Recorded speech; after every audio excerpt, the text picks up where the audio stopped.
Então hoje nós estamos na terceira fase da nossa série de mensagens sobre o Sermão da Montanha.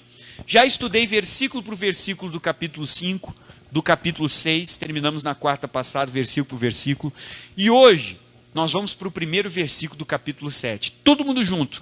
Olha o que diz a Bíblia aqui. Vamos lá. O que diz a Bíblia? Não julgueis para que não sejais julgados. Vamos ler de novo? Não julgueis para que não sejais o quê? Então hoje eu vou falar com você sobre isso. Sobre não julgar. Essa palavra, ela também significa criticar. Aquela crítica pejorativa, aquela crítica para atrapalhar, para colocar para baixo. Então a Bíblia está dizendo assim, não julgueis. Sabe que se nós pararmos para pensar e para analisar a nossa vida, muitas vezes nós vamos nos pegar julgando e fazendo o quê? Criticando. Quando nós pararmos para olhar para a nossa vida, vamos perceber que muitas vezes estamos fazendo isso ou já fizemos isso no passado. Só que Jesus está dizendo, não julgue, não critique. E às vezes é o que nós fazemos muito. Quando eu estava meditando essa mensagem, fiquei pensando muito sobre isso. Às vezes é o que nós já fizemos ou o que estamos fazendo. Mas que a partir de hoje, essa mensagem possa gerar um arrependimento no nosso coração e também uma mudança de vida. Tanto em mim como em você, em cada um de nós, quem está em casa também. Então Jesus está dizendo, não critique. Quando nós paramos para perceber, estamos criticando alguém, estamos julgando alguém, julgando alguma coisa. Só que a Bíblia diz, não julgueis para que não sejais o quê? Julgados. Por que Deus pede para que eu não julgue? Para que eu não critique? Primeiro, porque eu não vivi a vida daquela pessoa. E como eu não vivi a vida daquela pessoa, eu não tenho capacidade de entender por que ela tomou aquela decisão. Por que ela está seguindo aquele caminho. Claro que eu sei o que a Bíblia diz. E às vezes a pessoa está fazendo ao contrário do que a Bíblia diz. Ela está fora do que a Bíblia diz. Eu não sei o que aquela pessoa passou na infância. E normalmente a maior parte do comportamento que você tem, do que você faz, é o que você viveu na sua infância. A maior parte do seu comportamento. Então eu não sei, eu não vivi a vida daquela pessoa. Eu não sei o que ela passou na infância. Eu não sei qual foi a criação que ela teve. E muitas vezes ela tem esse comportamento por causa da criação.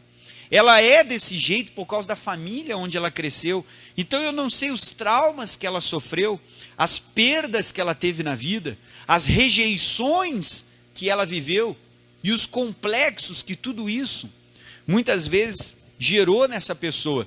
Então eu não sei a criação, não sei o trauma, não sei qual foi o sofrimento, qual foi a perda, a rejeição, porque cada um de nós tem a sua própria história. Então é difícil a gente conseguir entender por que o outro está fazendo. Então o que Jesus está dizendo? Não julgue o outro. Por quê? Porque a história do outro é diferente do quê? Da nossa. Eu não estou dizendo que eu não posso mostrar a palavra, não posso mostrar a verdade, mas eu tenho que evitar a nossa crítica, que muitas vezes é o que acaba nos atrapalhando. Então, como eu não vivi o que a pessoa viveu, não passei pelo que ela passou, eu não tenho capacidade de julgar o caso dela. Só quem pode julgar é quem? É Deus. Eu posso mostrar para a pessoa a Bíblia, a palavra, mostrar para ela o que a Bíblia diz sobre aquele caso, o que a Bíblia fala sobre aquilo. Então, eu tenho que evitar essas críticas pejorativas, aquilo que vai botar a pessoa para baixo, que não constrói, que não ajuda, que não vai dar um norte para aquela pessoa mudar de vida. E os julgamentos também muitas vezes não ajudam em nada, tal coisa, tal outra que às vezes faz. E se até hoje nós agimos assim, a gente precisa a partir de hoje mudar. Dizer, Deus, é verdade, quando eu paro para pensar, eu estou julgando aquela pessoa, estou criticando a outra, eu estou falando que o outro não faz, então a gente precisa melhorar nisso. Todos nós precisamos entender essa palavra e dizer, Deus, a partir de hoje eu quero mudar. Não quero mais ser assim, não quero mais agir dessa forma. E agora continua comigo, o versículo 2 diz aqui, Mateus 7, 2. E porque com o juízo com que julgardes, sereis o quê? Julgados. E olha o que a Bíblia diz, e com a medida com que tiverdes medido, vos hão de medir a vós. Agora olha o verso 3, vamos seguir. E porque reparas tu no argueiro que está no olho de quem? Do teu irmão, e não vês a trave que está no teu? Então Deus está dizendo que normalmente a gente enxerga o defeito na vida dos outros, mas não consegue enxergar o defeito aonde? em nós. Normalmente conseguimos enxergar alguma coisa errada no vizinho, mas não enxergamos na nossa família, na nossa casa. E às vezes tem muitas coisas na nossa casa que tem que melhorar. A gente está falando da casa do vizinho, mas não vimos a nossa. Aí diz o 4, continua. Ou como dirás ao teu irmão, o que, pessoal? Deixa-me tirar o argueiro da onde? Do teu olho, estando uma trave aonde? No teu. Então a Bíblia está dizendo, como é que eu vou ajudar o fulano, se nem eu não consegui me ajudar? Como é que eu vou chegar, fulano, nessa área você tem que fazer tal coisa, se nem eu não consegui fazer na minha vida? Então é como Jesus disse, se um cego guiar outro cego, ambos vão cair aonde? Na cova. Vão cair na cova. Agora vamos seguindo, continua mais, o texto do versículo 5 diz, como é que diz o 5? Hipócrita, tira primeiro a trave do teu olho, e então cuidarás em tirar o argueiro do olho do teu irmão. Então ele está dizendo, às vezes eu nem resolvi a minha vida, estou querendo resolver a vida do outro. Às vezes eu nem resolvi o problema do meu casamento, e estou querendo resolver o casamento dos outros. Então ele está dizendo, não dá. Eu preciso primeiro resolver a minha vida. Então o que Jesus está falando para nós? Que muitas vezes nós reparamos no erro que os outros estão cometendo, e não conseguimos assim ver os nossos próprios erros. E muitas vezes nós temos mais do que os outros. Mais situações para consertar na nossa vida, na nossa família, na nossa casa, do que os outros. Vamos comigo em Tiago 4. E olha o que a Bíblia Sagrada fala para nós.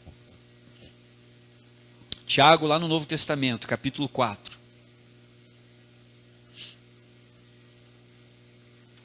Tiago, capítulo 4.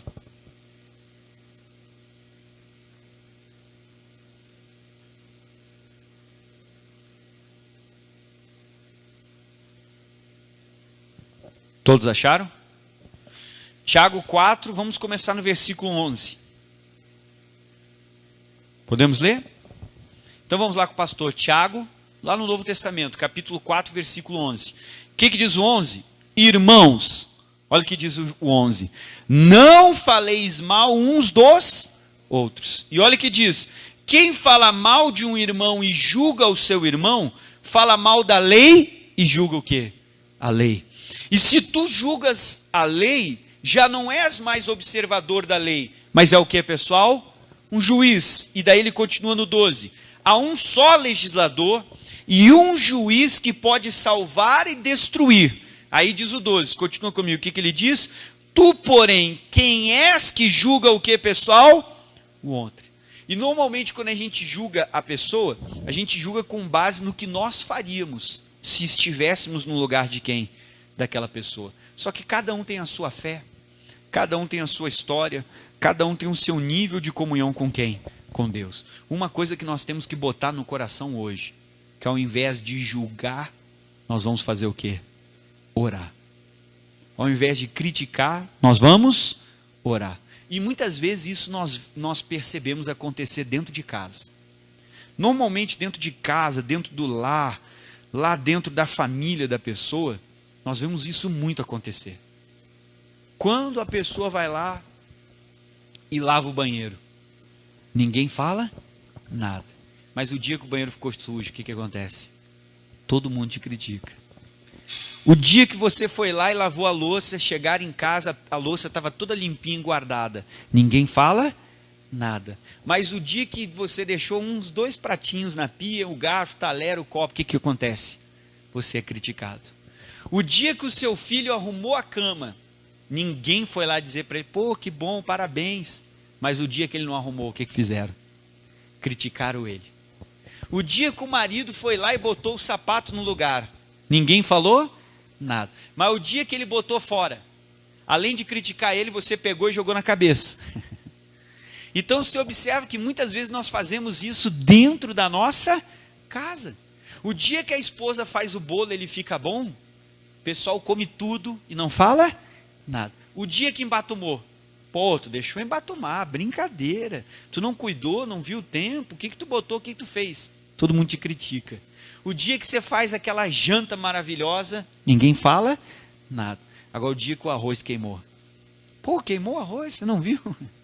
Você não cuidou do fogo? E o que nós estamos percebendo? Que muito disso acontece dentro de casa. O marido critica a esposa critica quem? O marido. Os pais criticam os filhos e os filhos criticam os pais. E deveria ser diferente, nós tínhamos que orar pela nossa família, abençoar a vida deles. Fez certo? Pô, que bom que você fez. Pô, que bom que deu tudo certo, porque às vezes a gente só fala para criticar e nunca fala para elogiar. E às vezes é o que precisávamos começar a fazer dentro da nossa casa. Pô, que janta maravilhosa. Ah, que maravilha, minha esposa, você limpou a casa. A não ser que você vai orar, Deus, eu quero casar com um marido que gosta de arroz queimado. Tem gente que gosta ou não gosta? Tem gente que espera queimar só para pegar o queimadinho. Pastor, eu quero casar com um marido que gosta de bolo embatumado. Aí quando der errado ele vai dizer, ah, que coisa boa. Aí você vai ter que orar, que é raridade. Agora, o que nós observamos na nossa casa? Que às vezes a gente só critica o marido, só critica a esposa, só critica o filho, só critica os pais. E nunca tem uma palavra de ânimo, um elogio, um incentivo. Faz quanto tempo que você não ouve um elogio do seu cônjuge? Mas críticas, você ouve quase todo dia. Pô, chegou atrasado. Ah, olha o horário. Ah, não sei o quê. Então, às vezes, nós percebemos que isso é o que está matando a nossa família. Isso é o que está destruindo tudo que nós temos dentro de casa. Destrói o relacionamento. O que Jesus disse? Não julgueis para que não sejais o quê? Eu não estou dizendo que a gente não pode corrigir, que nós não podemos conversar, que nós não possamos mostrar verdades. Olha, é melhor se for feito dessa forma. Tudo isso podemos. Agora, o que a gente tem que começar a fazer, talvez é elogiar mais e criticar menos. Dentro de casa, começar isso dentro da nossa família, dentro do nosso lar, no nosso casamento. Às vezes você ia falar, bom, eu não vou falar. Eu vou lá e vou arrumar, eu vou lá e vou fazer, eu vou orar. Amém? Isso vai trazer a mudança. Pegou o sapato, primeira coisa é pegar o sapato, já sair com o sapato pela casa, criticando, já jogar na cabeça do outro, ou jogar para o canto, chutar para baixo do sofá, sei lá para onde, para o outro não achar, para se vingar. Não, a primeira coisa, eu ia pegar, eu ia criticar, eu ia falar, eu vou dizer, não, eu não vou criticar. Senhor, peguei esse sapato aqui, em nome de Jesus eu peço, que a partir de hoje, o meu familiar não deixe mais as coisas jogadas. Senhor, eu vou botar no lugar, bota uma unção aqui, faz essa pessoa mudar em nome de... Talvez se a gente orasse mais, as coisas mudavam. E às vezes o que a gente mais faz é criticar. Oh, você já deixou a pia, o prato aqui, você já fez não sei o quê. Você imagina viver o dia inteiro com alguém, sempre criticando você, sempre falando do seu defeito. Uma hora você não vai aguentar mais. Então vamos lá, como é que diz o versículo 12? Há um só legislador e juiz que pode salvar e destruir. Tu, porém, quem és que julga quem, pessoal? O outro. Então a gente tem que começar a abençoar mais quem está dentro do nosso lar, da nossa casa. Orar mais. Jesus está dizendo, não julgue para que você não seja julgado. É como ele falou, quem tem pecado que atire, quem não tem pecado que atire a primeira pedra. Então nós não podemos tirar pedra em ninguém. Agora vamos comigo em Deuteronômio. Vou te mostrar algo que a Bíblia diz que vai acabar com toda a fofoca. Deuteronômio capítulo 19. Vamos lá.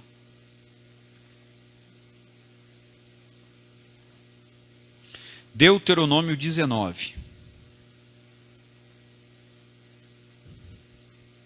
Você está compreendendo? Então Jesus disse, não julgueis para que não sejais julgados. Vamos evitar criticar, vamos começar a abençoar. Orar para que haja mudança. É Deuteronômio 19. Vamos lá. Se você botar isso aqui em prática, morreu a fofoca. Se nós botarmos o que a Bíblia diz em prática. Deuteronômio 19. Todos acharam? Versículo 15. Leia com o pastor. Deuteronômio 19, 15. Olha o que diz a Bíblia aqui. Uma só testemunha contra ninguém se levantará por qualquer iniquidade ou por qualquer pecado, seja qual for o pecado que pecasse. Olha o que diz a Bíblia agora. Pela boca de 2 ou 3, o que, pessoal? Testemunhas. Se estabelecerá o que? O negócio. Então, o que a Bíblia está dizendo? Que se chegou alguém, fulano, eu quero te falar, eu fiquei sabendo, eu ouvi. A Bíblia diz que de uma testemunha, eu não vou levar em consideração.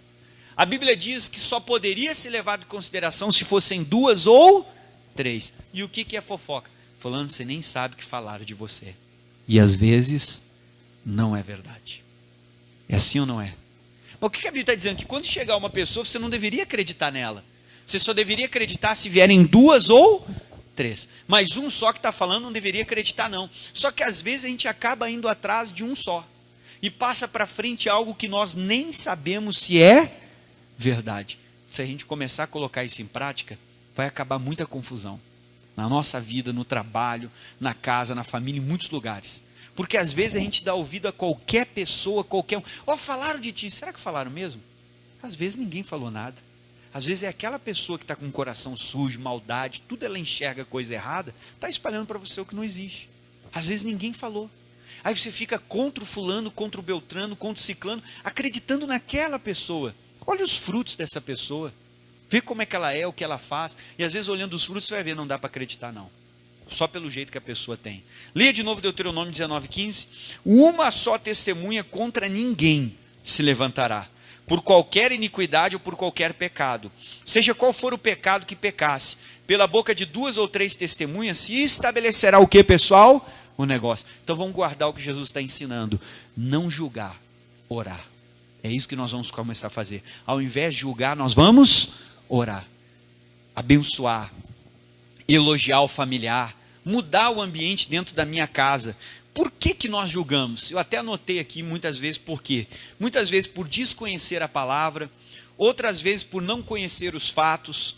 Muitas vezes quando temos inveja. Se a pessoa está com inveja de você, ela começa a julgar você. O fulano é puxa-saco. O fulano é isso, fulano é aquilo. Porque a pessoa tem inveja. Às vezes ela queria estar no teu lugar. Esse vizinho só pode estar roubando. Por isso que ele trocou de carro, está com um carro melhor. É inveja, queria ter o carro do vizinho, queria ter a casa do vizinho. Às vezes por inveja. E muitas vezes a pessoa julga. Por quê, pastor?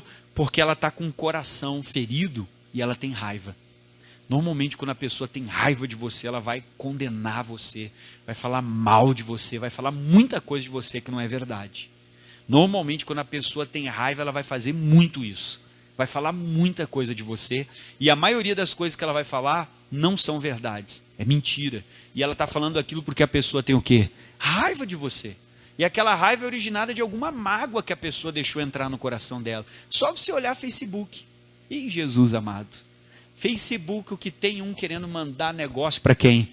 Para o outro, escrevendo coisa do outro, do fulano. É só você ver tudo o coração o quê? Magoado. Pessoa com mágoa, com coisas que não são boas no seu coração. Então, quantas vezes nós julgamos aquela pessoa que ajuda mais? Aquela pessoa que se aproxima mais? Aqueles que sempre se oferecem para fazer mais? Às vezes a gente julga essa pessoa e diz, o fulano é puxa-saco. Por que é puxa-saco? Porque está fazendo mais? Porque se aproxima mais? Porque ajuda mais? Não. Às vezes a pessoa não é puxa-saco, ela é fiel. É uma pessoa leal. Puxa-saco é aquele que na sua frente é uma coisa, nas suas costas é o quê? É outra. Esse sim. Na sua frente quer agradar você, às vezes até muda a voz, porque na sua frente quer agradar você. Mas quando você não está perto, é outra. E quem é a pessoa fiel? A pessoa leal? É aquela que na sua frente ela está perto, ela ajuda, e quando você está longe, ela é a mesma pessoa. Ela continua sendo fiel e leal. Às vezes o puxa-saco pode até conseguir o cargo na empresa, pode até ser promovido, mas não vai durar muito. O melhor é ser fiel e ser o que, pessoal? Leal. Então o que nós temos que fazer? Que Jesus disse, não julgar para que não sejamos o quê? A gente tem mania de chamar quem ajuda mais, quem é fiel, quem está perto, quem se oferece, quem quer colaborar. O fulano é puxa-saco. Por quê? Porque ele está perto e às vezes nós não estamos. Porque aquela pessoa quer ajudar mais e nós, às vezes, não queremos. A gente tem mania de julgar essa pessoa por isso. Não vale a pena. Jesus está dizendo, não julgueis para que não sejais julgados. Vamos procurar dentro da nossa casa, evitar criticar. Porque às vezes a cada 10 críticas, a gente não dá um elogio para o familiar. Que possamos mudar esse quadro dentro do nosso lar. Ao invés de criticar o filho, criticar a esposa, criticar o marido, que a gente possa começar a elogiar. Porque às vezes só o que a pessoa sabe fazer é dizer, ninguém me ajuda, ninguém colabora, ninguém isso, ninguém aquilo. Aí você tem que observar uma coisa. Será que às vezes as pessoas não querem ajudar, mas elas não conseguem? Porque você tem um jeito. Se não fizer do meu jeito, então ninguém ajuda. Aí ninguém ajuda mesmo. Porque às vezes a pessoa não faz do seu jeito, aí ninguém vai ajudar. E às vezes só o que a gente faz é criticar, fulano, você não lavou a louça, fulano, você não arrumou a cama, fulano, você não fez aquilo. Mas qual foi o dia que a gente fez o quê? Elogiou. Parabéns, você arrumou, parabéns, você fez tal coisa, parabéns, você fez tal outra. E às vezes você nota isso.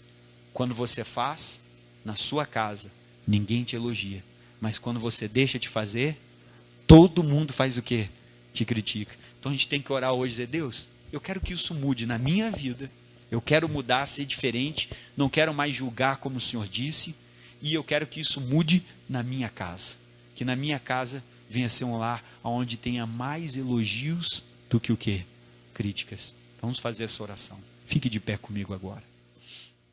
Olá para você que acabou de assistir esse vídeo no meu canal. Deixe o seu like no vídeo para que o YouTube possa encaminhar esse vídeo para outras pessoas assistirem. Se você não é inscrito, eu peço que você vá lá e se inscreva no canal, ative o sininho para que você receba todas as notificações e possa estar recebendo grandes mensagens que vão abençoar a sua vida. Gostou do vídeo? Compartilhe ele com alguém que precisa para que possa ser abençoado. Um abraço.